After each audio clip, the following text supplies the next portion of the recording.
পরম দয়াল শ্রী শ্রী ঠাকুর অনুকূলচন্দ্রের শ্রীচরণে আমার শতকোটি প্রণাম। পরমারাধ্যা জগৎজননী শ্রী শ্রী বড়মার শ্রীচরণে শতকোটি প্রণাম। পরম পূজ্য পাদ শ্রী শ্রী বরদা শ্রীচরণে শতকোটি প্রণাম। পরম পূজ্য পাদ শ্রী শ্রী আচার্য দেবের শ্রীচরণে শতকোটি প্রণাম। আমার সকল ভাই এবং বোনেদের জানাই জয়গুরু ও ভালোবাসা। আমি শুরু করছি ইষ্ট প্রসঙ্গ আলোচনা।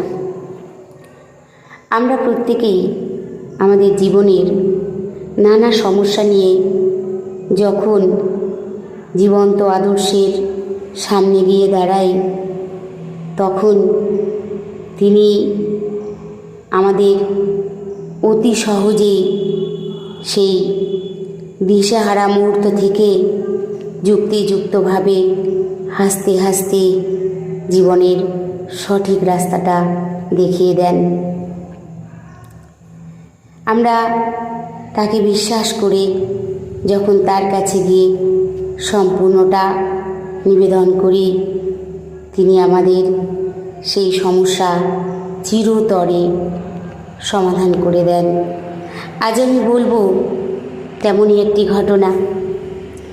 এক দাদা, তিনি পরম দয়াল শ্রী শ্রী ঠাকুর অনুকূলচন্দ্রের দীক্ষায় দীক্ষিত, তিনি এবং তার স্ত্রী। এবং দাদাটি ভীষণ সমস্যায় পড়েছেন। সেই সমস্যার সমাধান তিনি কিছুতেই করতে পারছেন না, তাই দিশাহারা হয়ে উঠেছেন। তার মনে শান্তি নেই, তিনি না পাচ্ছেন খেয়ে শান্তি, না পাচ্ছেন ঘুমিয়ে শান্তি, কোনো রকমভাবেই তিনি শান্তি পাচ্ছেন না। তা তিনি স্থির করলেন যে এক গুরু ভাইকে আমার এই সমস্যার কথা একটু বলে দেখি কেমন হয়। এক গুরু ভাইকে তিনি তার সমস্যার কথা বললেন, কিন্তু গুরু ভাইটি বললেন, দাদা, এই সমস্যার সমাধান করে দেবেন পরম পূজ্য পাদ শ্রী শ্রী আচার্যদেব। আপনি চলুন দেওঘরে, আমরা দেওঘরে যাব, আপনি কি যাবেন? যদি যান, সেখানে গিয়ে আচার্যদেবের কাছে নিবেদন করবেন। নিবেদন করার পর তিনি সেই সমস্যার সমাধান করে দেবেন। দাদাটি কোনো রকমভাবেই নাকচ করলেন না, তিনি কোনো কারণ, কোনো অজুহাত দেখালেন না, সঙ্গে সঙ্গে রাজি হয়ে গেলেন। হ্যাঁ ভাই, যাব। তুমি কবে যাবে? তোমার সঙ্গেই যাব, এবং আমার সঙ্গে যাবে আমার স্ত্রী এবং আমার কন্যা। সেই দাদাটিও বললেন, ঠিক আছে, খুব ভালো কথা। যথা সময়ে তারা সেই দেওঘরে পৌঁছলেন। পৌঁছানোর পর ভীষণভাবে উদ্গ্রীব হয়ে আছেন কখন তিনি পূজ্যপাদ শ্রী শ্রী আচার্যদেবের কাছে তার সমস্যার কথা নিবেদন করবেন। আচার্যদেব সকলের সমস্যা শুনছেন এবং সমাধান বলে দিচ্ছেন। অগণিত মানুষ তার কাছে। সেই অত্যন্ত ভিড়ের মধ্যে সেই দাদা ধৈর্য সহকারে দাঁড়িয়ে রইলেন। তিনি কখন এসে তার কাছে নিবেদন করবেন এবং শান্তি স্বস্তি নিঃশ্বাস নিয়ে তিনি বাড়ি ফিরবেন। সুযোগ এলো, তিনি নিবেদন করলেন পরম পূজ্য পাদ শ্রী শ্রী আচার্যদেবের কাছে তার সমস্যার কথা তিনি নিবেদন করলেন। নিবেদন করার পর আচার্যদেব তার দিকে তাকিয়ে রইলেন খানিকক্ষণ। তারপর তিনি বলে দিলেন, আপনি মাসের প্রত্যেক পূর্ণিমাতে বাড়িতে সৎসঙ্গ দেবেন। পূর্ণিমা যেন থাকতে থাকতেই সৎসঙ্গ হয়, সেইভাবে প্রত্যেক মাসেই আপনি সেই পূর্ণিমাতে সৎসঙ্গ দেবেন। সব সমস্যা আপনার ঠিক হয়ে যাবে। তিনি যেন তাকে নিবেদন করার পর ভীষণভাবে শান্তি পেলেন। কোনো আংটি, কোনো মাদুলি ছাড়াই তিনি বলে দিলেন প্রত্যেক মাসের পূর্ণিমাতে সৎসঙ্গ দিলেই সমস্যার সমাধান হয়ে যাবে। আমরা কোনো জ্যোতিষীর কাছে যখন যাই, জ্যোতিষী হাত দেখেন, তার পরীক্ষা নিরীক্ষা তিনি করেন, করে অনেক রকম গ্রহের ফের বুঝতে পারেন এই আংটি সেই আংটি, এই মাদুলি এগুলো নিতে হবে। যারা মন্ত্রপুতভাবে অনেক কিছু করেন তাদের কাছে বলে এই জল পড়া ওই জল পড়া খেলে ঠিক হয়ে যাবে। কিন্তু আমাদের দয়াল খুব দয়া করে আমাদের কথা চিন্তা করে আচার্য পরম্পরা রেখে গেছেন। তাই তো এই জীবন্ত আদর্শর কাছে গিয়ে আমরা অনেক বড় বড় সমস্যা নিয়ে হাজির হই, আর সেই সমস্যার সমাধান তিনি বাতলে দিচ্ছেন সমানে। তাই সেই দাদাটিও ভীষণভাবে ভেঙে পড়েছিলেন, কিন্তু তিনি যখন কথা বললেন, তিনি বললেন প্রত্যেক মাসের পূর্ণিমাতে সৎসঙ্গ দিতে, তিনি বললেন হ্যাঁ আমি তাই করব। বললেন আপনি সৎসঙ্গ দেবেন, দিতে দিতে সব ঠিক হয়ে যাবে। হয়তো সময় মতো সবাইকে পাবেন না, সবাই হয়তো আসবে না, কিন্তু আপনি সবাইকে নিমন্ত্রণ করবেন সৎসঙ্গে আসার জন্য। যদি কেউই না আসে, কারোরই যদি সুযোগ না হয়, সময় না হয়, আপনারা স্বামী স্ত্রীতে মিলে মেয়েকে নিয়ে ঠাকুরের কাছে বসে বসে প্রার্থনা করবেন, জয় রাধে করবেন, দয়ালের শ্রীহস্ত লিখিত সত্যানুসরণ গ্রন্থ পাঠ করবেন, নারীর নীতি পাঠ করবেন, ঘাবড়ে যাবেন না। আর সৎসঙ্গ শেষে একটি বাতাসা সবাইকে দেবেন। অর্থনৈতিক দিক থেকেও দাদাটি খুব একটা সচ্ছল নয়, তাই ভীষণভাবে ভেঙে পড়েছিলেন। তিনি আচার্যদেবের কাছে নিবেদন করার পর তিনি যখন এই সমাধান পেলেন, খুব আনন্দের সহিত তিনি বাড়িতে আসলেন। ভীষণ তার আনন্দ, তিনি এমনভাবেই আছেন যেন দয়াল তার কথা শুনেছেন। তিনি এতটুকু ভেঙে পড়েননি যে আমার অর্থনৈতিক অবস্থা খুব একটা ভালো না, আমি কি করে প্রত্যেক মাসেই এই সৎসঙ্গ চালাবো। কারণ আচার্যদেব বলে দিয়েছেন যে প্রত্যেক মাসে মানুষকে সবাইকে বলবেন যারা আসবে, আপনি শুধু একটা করে বাতাসা দেবেন, আর যদি কেউ না আসে ভেঙে পড়বেন না, আপনারা 3 জন মিলে করবেন, তবু করবেন। তা সেই আশ্বাস নিয়ে তিনি যখন বাড়ি এসছেন, ভীষণভাবে আনন্দের সহিত সৎসঙ্গ দেবেন পূর্ণিমাতে। তাই যে যে গুরু ভাই বোনেরা আছে তার আশেপাশে সবাইকে তিনি নিমন্ত্রণ করলেন। আমিও আছি সেই দলে। তার স্ত্রী এসে আমাকে বলে গেছেন প্রথমেই, আমিও গেছি। তাই প্রত্যেক মাসে কয়েক মাস হয়েছে তার বাড়ি সেই পূর্ণিমাতে সৎসঙ্গ। হয়তো 6 মাস এখনও তার হয়নি পূর্ণ, তিনি এখনও চালিয়ে যাচ্ছেন। কিন্তু তার আগেই তিনি যে কারণে দুশ্চিন্তায় ছিলেন, সেই সমস্যাটা তার সমাধান হয়ে গেল। আমরা ভীষণভাবে আনন্দিত, কারণ যখন সেই সমস্যায় তিনি পড়েছিলেন, তিনি কোনো কুল কিনারা ঠিক করতে পারছিলেন না, কিন্তু যখন সেই সমস্যার সমাধান পেলেন, তিনি ভক্তি ভরে ঠাকুরকে নিয়ে সেই সৎসঙ্গে মেতে উঠলেন। এবং আমরা সবাই গেছি, ভীষণভাবে মজা করেছি, আনন্দ করেছি। তার বাড়ি নাম সংকীর্তন, ঠাকুরের ইষ্ট আলোচনা সম্পূর্ণটাই হয়েছে। এবার তার সমস্যাটার কথা বলবো, তিনি কি সমস্যায় পড়েছিলেন। তার স্ত্রী আমার কাছে প্রথম যখন ঠাকুরের সৎসঙ্গ দেবেন বলতে এসেছিলেন যে একটা সমস্যায় জর্জরিত, তাই সেটা থেকে মুক্তি পাওয়ার জন্য আচার্যদেব বলেছেন সৎসঙ্গ দিতে প্রত্যেক মাসের পূর্ণিমাতে। দিদি যাবেন, সমস্যা যখন সমাধান হয়ে যাবে কারণটা বলবো। ঠিক আছে। আমরা সকলেই একটু কৌতূহল যে কি সমস্যায় দিদি পড়েছেন সেই দাদাটি পড়েছেন সেটি শোনবার জন্য। যাক, সমস্যা যখন মিটে গেল তখন তিনি সেটা বললেন যে তার মেয়ের এক জায়গায় বিয়ে ঠিক হয়েছিল।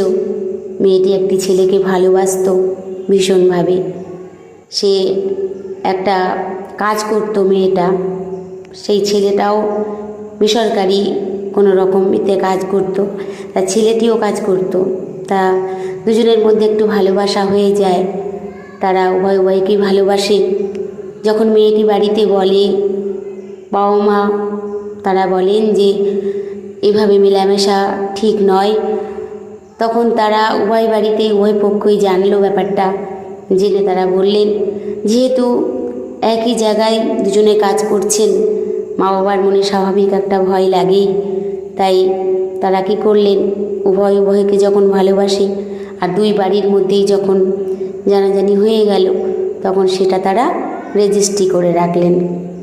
কারণ ছেলেটি এবং মেয়েটি বলেছিল তারা এখন বিয়ে করবে না, আরও একটু স্বাবলম্বী হয়ে তাদের যে ইচ্ছাগুলি, মানে যে যে জিনিসগুলো তারা তৈরি করবে, তারা ঘর করবে, সেগুলো আর কি ইচ্ছা ছিল। তাই টাকা পয়সা গুছিয়ে তারপরে তারা বিয়ে করবে। তারা বলল যে তবুও স্বাভাবিকভাবে একটু ভয় লাগে, ছেলে মেয়ে বড় হয়ে গেলে আরও একই জায়গায় কাজ করছে। তাই তারা তাদেরকে রেজিস্ট্রি করে দিলেন, বিয়েটা তারা পরে করবে। ঠিক আছে, হয়ে গেল রেজিস্ট্রি।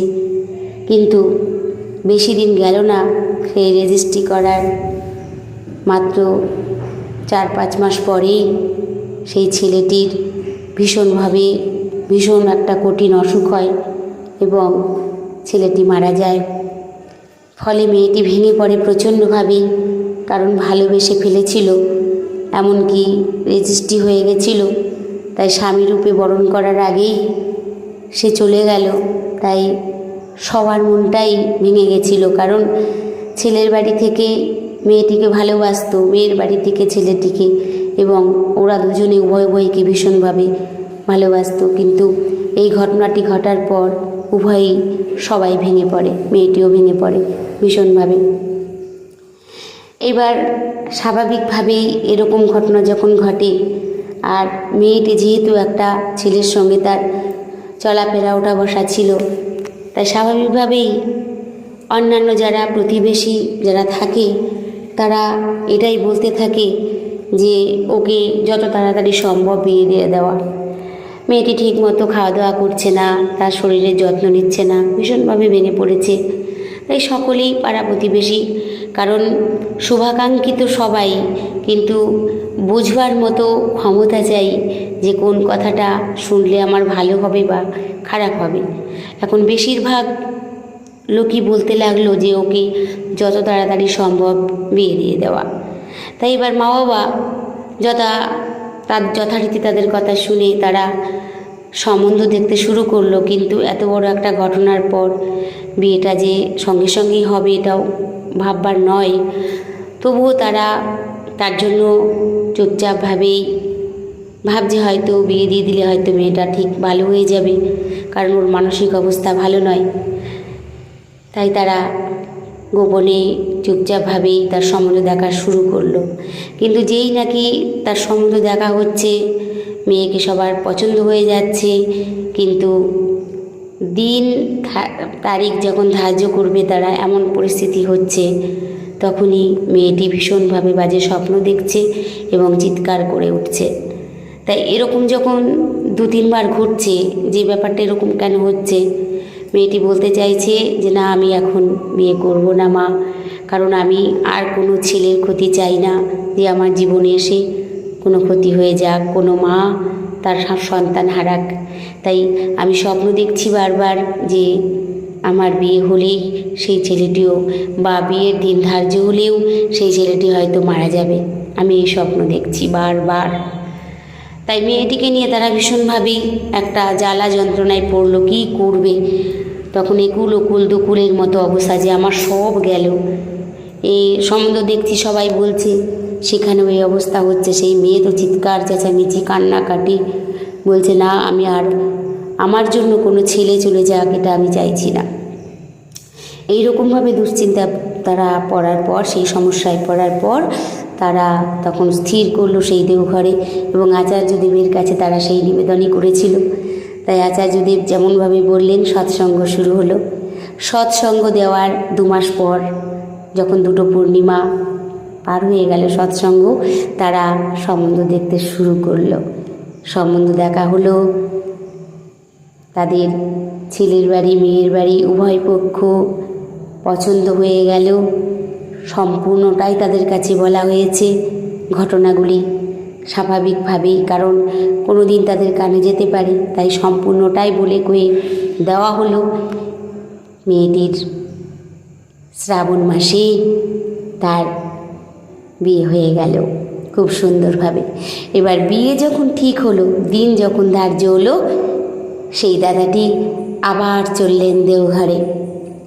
এত বড় আনন্দের কথা পূজ্যপাদ শ্রী শ্রী আচার্যদেবের কাছে নিজে গিয়ে জানাবেন, এই তার বাসনা। তিনি গেলেন সেখানে, সেই গুরু ভাইটিকে নিয়ে গেলেন আবার। এবারে তিনি একা গেলেন, এবারে আর কন্যা যায়নি, স্ত্রীও আর যেতে পারেনি, তাই দাদাটি গেলেন। গিয়ে সেখানে গিয়ে যখন বললেন, দাদাকে নিমন্ত্রণ কার্ড দিলেন এবং পরম পূজ্যপাদ শ্রী আচার্যদেবকে নিমন্ত্রণ কার্ড দিয়েছেন। বলছে হ্যাঁ আমি আছি, আমি সব সময় আছি, আপনি আপনার সকল সময় আপনি ইষ্টমুখী হয়ে চলবেন। তখন তিনি বললেন ঠিক আছে, যখন সব ঠিক হয়ে গেছে তাহলে এবার সৎসঙ্গ আর না দিলেও হবে, আপনি যখন পারবেন তখন দেবেন। কিন্তু দাদাটি বলছেন না, আমি এই পূর্ণিমাতে সৎসঙ্গ চালিয়ে যাব, আমি পারবো, আমি করব সৎসঙ্গ। ভীষণভাবে আচার্যদেব খুশি হলেন, বললেন ভালো কথা, ভগবান পরম দয়াল আপনাকে অন্ধকার থেকে আলোর পথ দেখিয়ে দিয়েছে, তাই তো পূর্ণিমাতে সৎসঙ্গ হয়েছে। আপনি ঠিক আছে, আপনি যতদিন পারেন এই সৎসঙ্গ চালিয়ে যান, আপনার ভালো ছাড়া খারাপ হবে না। তিনি ভীষণভাবে খুশি হয়েছেন সেই দাদাটির সমস্যার সমাধানের কথা শুনে। দাদাটি আসলেন, মেয়েটির বিয়ে হলো, আমরা সকলেই আনন্দ করেছি। এখনও এই গত মাসেও তার সেই পূর্ণিমাতে সৎসঙ্গ হয়ে গেল, আমরা ভীষণ আনন্দিত। তাই বলি যে আমরা জীবন্ত ভগবান আমাদের পরম দয়াল শ্রী শ্রী ঠাকুর অনুকূলচন্দ্র, আমরা শ্রী শ্রী ঠাকুরের পথে চলতে চলতে প্রতিনিয়ত শিখছি জীবনের ভালো থাকার শিক্ষা। অনুভব করছি তিনি আছেন সব সময় আমাদের সাথে। জীবনে কষ্ট, দুঃখ, আনন্দ, বেদনা তো হবেই। শ্রী শ্রী ঠাকুরকে মাথায় করে চলতে পারলে সমস্ত বৃত্তি প্রবৃত্তির বাধা অতিক্রম করে আমরা অভীষ্টে পৌঁছাতে পারি। আমরা ভাগ্যবান, শ্রী শ্রী ঠাকুর আমাদের চলার পথ দেখানোর জন্য অভিভাবক হিসেবে রেখে গেছেন তারই ঋতুধারা আচার্য পরম্পরা। পরম পূজ্যপাদ শ্রী শ্রী আচার্যদেব আমাদের দেখিয়ে দিচ্ছেন আমাদের ভুল ত্রুটি, আমাদের ভালো মন্দ, বলে দিচ্ছেন তিনি আমাদের সঠিক দিশা। জীবনে চলতে চলতে যখন বাধার সম্মুখীন হই, তখনই নির্ভরতার সাথে উপনীত হই তার চরণ প্রান্তে, আর তিনি হাসতে হাসতেই সেই বাধা থেকে বেরিয়ে আসার পথ বলে দেন। সবাই তার কাছে আপন, সবাইকে তিনি ভালোবাসেন। তার কাছে ধনী গরিব বলে কিছু নেই, শুধু আছে ভালোবাসা। তিনি কখনো কাউকে বকা দিচ্ছেন, কখনো কাউকে হেসে, আবার কখনো বা কাউকে মজা করে দেখিয়ে দিচ্ছেন জীবনের সঠিক রাস্তা। যে যতই দুঃখ, বেদনা, কষ্ট নিয়েই যাক না কেন, তাকে তার কাছ থেকে হেসেই ফিরতে হবে। শ্রী শ্রী আচার্যদেব বলেন, স্বর্গ আর নরক বলে কিছু হয় না, এটা একটা অনুভব। তাই আমরা তার কাছে গেলে স্বর্গীয় পরিবেশ অনুভব করি, ভালোবাসার পরিবেশ অনুভব করি। তাই আসুন আমরা চেষ্টা করব সকল সময় তিনি যে ইষ্ট নির্দেশগুলি আমাদেরকে দেবেন, আমরা আশীর্বাদ স্বরূপ সেগুলি গ্রহণ করব। পরম পূজ্যপাদ ও শ্রী শ্রী আচার্যদেব বলেন, ঠাকুরের সাথে থাকতে থাকতে আমাদের প্রকাশ যেন তার মতো হয়, তার রঙেই যেন আমরা রঙিন হয়ে উঠি। প্রত্যেককে তিনি ভালোবাসেন, সেই ভালোবাসা চিরদিনের, চিরতরের।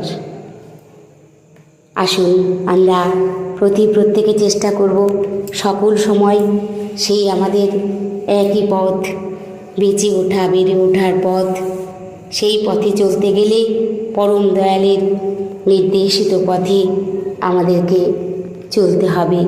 তাই আমরা সকল সময় চেষ্টা করব পরম দয়াল আমাদেরকে যে পথ দেখিয়ে দিয়েছেন সেই পথে চলার জন্য।